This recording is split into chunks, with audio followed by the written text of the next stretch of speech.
Hi, welcome to another edition of Dan's Car and Music Studio, and as you can see today we're in the studio. Thought I'd give you a quick tour because I haven't really done much content on the studio so far, so thought I'd get things rolling and do a quick tour, show you what equipment I use to record and just briefly show you stuff. And again later on, hopefully if there's anything you want to see in more detail, post comments down below and hopefully I can show you whatever it is you need to see. So without further ado, let's crack on and have a look around the studio. Okay, now the main hub of the studio is based around my Studio Live 64S, which is a Presonus mixer, really good digital mixer, 64 channels, so basically all the inputs and outputs you could ever need. I run this with Logic Pro 10, which is obviously running off a Mac, an iMac, which I've just upgraded to a 2017 iMac, which is now running the latest version of Logic. Monitors wise, I've got the JBL controlled ones, which I used to swear by. I love them, they're great for really good sound from a small speaker. Unfortunately I blew the drivers on mine. I have replaced them, but one of them's not quite right, so sort of stopped using those. That's the control ones up the top there. Underneath the control ones we've got the Richard Allen monitors, which are ex-BBC. Came from my dad, obviously he was a BBC producer, so really good monitors. The only thing I do find for studios, they're a little bit too bassy, so you have to sort of make some adjustments for the room, but brilliant monitors all the same. And then finally I've got my Yamaha's HS5s down the bottom there. Really good monitors, powered monitors, use them all the time really. Really clear sound. I mean, let's just give you a quick blast. This is just a track of mine I was mucking about with, so just give you a little idea of what they sound like. We have a new name, coronavirus. The World Health Organization has officially called it COVID-19. So it gives you an idea of what they sound like. So not a bad sound really. So that's the main parts of the kit really, as I say, the desk and the Mac running Logic Pro X. Then I've got quite a lot of outboard gear, which I'll show you in a sec, and also some keyboards, guitars, basses, etc., which will also quickly just run you through, just show you what I've got basically. Okay, just to give you a quick clearer view of the desk there, with the keyboard for the Mac and the mouse on the right. Moving over to the right of the desk, I've got a Mackie big knob which I use, misses, which is for controlling the monitors. You've basically got a large volume control there. You can dim it, you can mute it, you can go to mono or stereo, you can switch your source and also switch your monitors. I haven't got the other ones plugged in at the moment, but it would switch to the other monitors if I did have. Behind that I've got a Behringer 4-channel stereo headphone amplifier, which again is for, if I've got people in the studio recording, they can have their own headphone mixes with their own individual volume controls. And above that got an old patch bay which I do use occasionally, but it's not used as much as it used to be. A Tascam US 1200, which again I need to probably get rid of because I don't really use it that much these days, because everything goes into the Studio Live and that acts as an interface. That's just an audio interface. And then above that I've got a Denon mini disc player, which again is quite a handy, I don't use it very much, but it's a handy format to have. I've got some old stuff on mini disc, and occasionally you get clients coming in with mini discs that they want to run to digital, or on a MP3, or just use as a backing track or whatever. Now to go with the Presonus desk, I've also got the EarMix 16M, which is just for other musicians to use, so they can have their own personal mix, so they can hear whatever instruments they want to hear on 16 tracks. get their own mix and have it in their own headphones, which is a brilliant bit of kit again. Beneath that, I've got a Roland MC303, which is great for those old jungle techno and house drum sounds, basses, etc. Probably don't use it as much as I should, but it's a nice little bit of kit, that. Hidden away at the back of the desk is an old Yamaha RX 17, which was one of my first ever drum machines. Still going strong, still usable actually, still got some good sounds. I love the percussion sounds on this, the timbales and stuff. Some of the disco sounds you can get off that are brilliant, so I do still use that quite a bit. Moving across to the other side of the desk, got an MPC 1000 Akai sampler, great little drum machine, love that, and sequencer. Beneath that I've got the LPK 25 Akai keyboard, which I use for all my keyboard programming, to be honest. I've got an M Audio 88 key professional fully weighted keyboard over here, which, to be honest, it's so big and cumbersome I never really get a chance to use it, and I tend to just program the stuff on the Akai because it's easier. But I do use it sometimes for when I want a bit more feel on the play. Above that I've got a Korg MS 2000B, which has got the built-in vocoder, nice synth, got some good sounds on that and patches, really enjoy using that one. Sticking with the synths, hidden away in the corner, I've got a Korg M1 there, which I've had from you, great keyboard, got all these sound cards for that as well, and behind it an old Akai MX73 MIDI keyboard, which I really need to get rid of. It weighs a ton. I use it, I've actually got an Akai S900, and it's sort of off the time, and it's quite nice to use it with the S900. And there is the S900, which still works, and the old floppy 3.5-inch floppy drives. Above that is an Alesis data disc, which I still use occasionally just to reload the memory of the M1, that sort of thing. Beneath that I've got a Behringer tube compressor, a vacuum tube compressor, which I really like, good sound. A couple of the bulbs are out on that, I need to get those fixed. And beneath that I've got a couple of old Panasonic editing video decks, which I used to use for mastering. Really good sound on those actually, believe it or not, and might actually use them for some video editing at some point. Do it old school.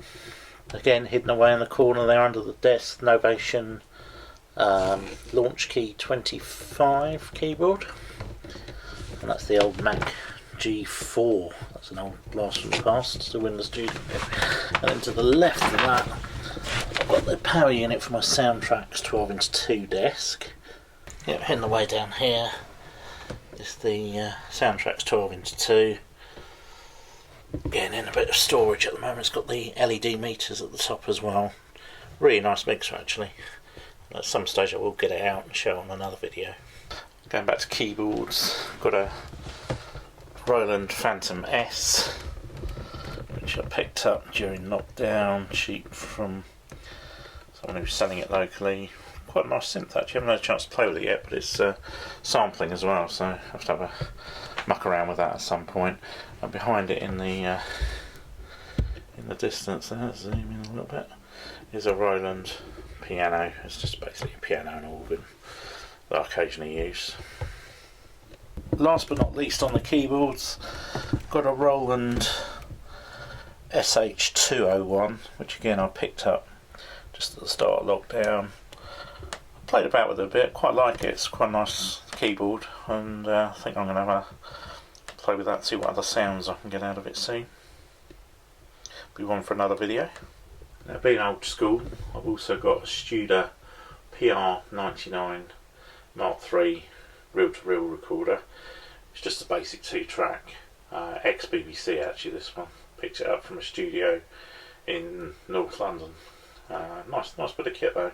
I bought it basically to digitise some old reel-to-reel recordings I had, which I'm still currently doing actually, hence it's out in the studio.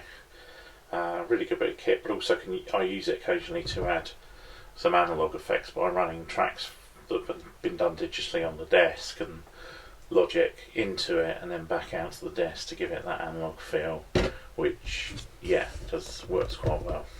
onto the various guitars and basses. Got in the very far corner there's a Fender P-bass copy. It's a Squire. Below that's a BC Rich thing that someone gave, well, didn't give me, but Virtue gave me to repair. There's a little toy key guitar down there which I picked up. Someone was throwing it in the dump and a Bon Tempi, and I've got that. I love little quirky things like that just to muck about with. My very original Axe guitar, which my parents gave me for my 17th birthday, and then behind that it's Julian Cope's Fender Starcaster jazz bass, which I love. I love Julian Cope, he's a hero of mine, and I'm very privileged to own his J bass. Moving across the studio, got an acoustic, just a Fender Squire acoustic, nice guitar actually, nice sound, and in the bottom there an old PV bass amp, a TKO 150 I think, or TKO 75, can't remember, but a good little amp, and above that tea making facilities, which are most important. My hi-hats are there. Up on top of here we've got an old electronics and music maker synth, which was actually my college project in electronics, and I made that because Warren Cann of Ultravox used to use one. And next to that, the obligatory cowbell that every studio must have. Behind the synth, got a red RV6 microphone, which I do use for vocals. Sometimes it depends on the vocalist, but for main vocals I tend to use an AKG C3000, which I've got over here, which I love. This mic, brilliant mic, and is great for recording vocals, and is my go-to mic. Moving over there again, we've got the Studio Spares SN10s, which are a copy of the NS10s by Yamaha. Really nice monitors actually, but when I got the Yamahas, I stopped using them, but I think I may put them back in place of the Richard Allens because they've got quite a good sound, but not very good on bass. That's the only thing I'd say on them. Back to the basses, got a Vox White Shadow, which I picked up in the 80s, nice bass that, and a vintage fretless bass there as well, which is an active bass in the corner. Then the rack on the left hand side of the desk, I've got the Samsung Servo 150 amp, which I use to drive the Richard Allen monitors. Below that, a couple of old CD players, and then an SACD player, which is a Sony, which is really good. It's also a DVD player, a Pioneer cassette deck, and an old Technics amp, which I use to power up the old JBL monitors, which is great, and also my B&W's DM10s, which are buried in the wall there, but they're hidden away behind the little Yamahas at the moment. But great speakers, those. Going back to the guitars, how could I forget my pride and joy, which is my Fender P-bass. It's actually a Mexican, 1993, May 93. Very nice. In the old red there, which I love. I love that bass, love the sound of it. Moving on to some more quirky bits, we've got a Pulse megaphone, which can be used for silly effects in the studio, which I quite like to muck about with. Various headphones there, various percussion bits under there. I've got a xylophone, some little egg shakers, one of these little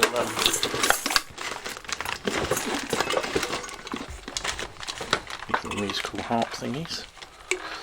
Oops. Well, it would be. Been a bit shoved in the corner, got a bit squashed, but needs sorting out. Another thing I purchased from Julian Cope was his old stylophone, which is one of the original proper Rolf Harris ones from back in the day. Still works, all good. Still muck about with that. I like to do a solo on that and bung it through an amp. Sounds amazing. Quite good fun to play with. Okay, having a look at some of the outboard gear now. To the left of the desk, I've got an ART DXR, which is a stereo delay effects processor. Really nice clean sound on that actually, and do use that a fair bit actually. Beneath that I've got the Soundtech ST200CL stereo compressor and gate. Don't really use that so much these days because obviously the desk, the Presonus, has got a lot of plugins built into it and some really good compressors and reverbs and delays, so they don't get as much use as they used to. I've got the Alesis MIDI-Verb 3, which again, great little machine. I used to use that a lot. Beneath that I've got the Yamaha DR100, which was my first ever reverb. I paid 100 quid for it back in 1987 or whenever it was. Great little reverb though, still very usable, very simple, 4 presets, and then you can adjust the presets nice and easy. Next to that I've got the Casio DA1, which is the portable DAT recorder. Still all works, which is great. Beneath that I've got a Behringer DI Ultra DI Pro, which has got 4 inputs for DI and guitars, basses and keyboards etc. into the desk, which doesn't have a high Z input on it. It's the only downside of the Presonus desk. And then right down the bottom there I've got an ART multi-effects unit, which again doesn't really get used these days. Unfortunately it's got a bit noisy. I'll probably have a look at it at some point and try and sort out where the noise is coming from. Probably a dodgy earth, I should think. Now, the eagle-eyed of you will have seen I've got the old Atari 1040 ST box down there. Sadly I've got rid of that. The Atari, but I've still got the box. I use it for keeping some tapes in, actually some reel-to-reels. But that was fun in the day. Also various bits of fun percussion, some sleigh bells there for the old Christmas hits, which has come in handy over the years. And that pretty much concludes the tour of the studio for today. Just wanted to show you, I've got some other bits and pieces, lots of effects units and stuff, which another time hopefully I'll dig out and show you, but I wanted to give you a general idea of what I've got up here. I've also got some Pioneer CDJ Nexus, CDJ 2000 Nexus.